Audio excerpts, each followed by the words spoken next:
السلام عليكم ورحمة الله وبركاته.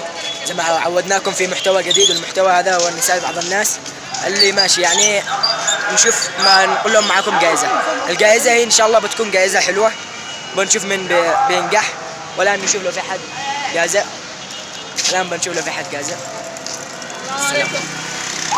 السلام عليكم. أقول لك معنا اليوم تحدي جديد، طبعا ما صور يعني. ايوه. التحدي هذا لا تصور عادي ما فيهاش حاجة. يلا تحدي لك جائزة دفست. ايوه.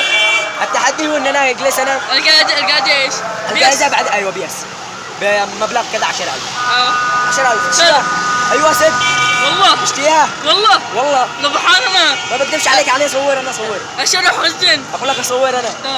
يلا الموضوع كله ان انا بتكلم عن ان انا رحت مكان واذكر اسم حيوانات، والحيوان اللي اذكر اسمه انت تقلد لي صوت. موافق؟ طيب. كنت في غابة فمشيت فوجدت قطة. لا تصور هكذا كيف صح. فدعتها تشرب الماء ثم ذهبت فوجدت كلب. هذا كلب جاهل ولا ايش؟ كذا قل لي.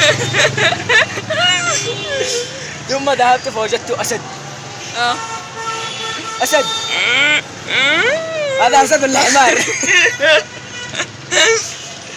اسد هذا؟ ايوه. طب فرس النهر فوجدت فرس النهر. هذا ديب يا حبيبي، ديب. طيب فوجدت حصان. كيف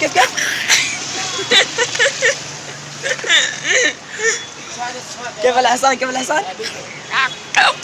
والحمار. هذا الوحيد اللي نجحت فيه.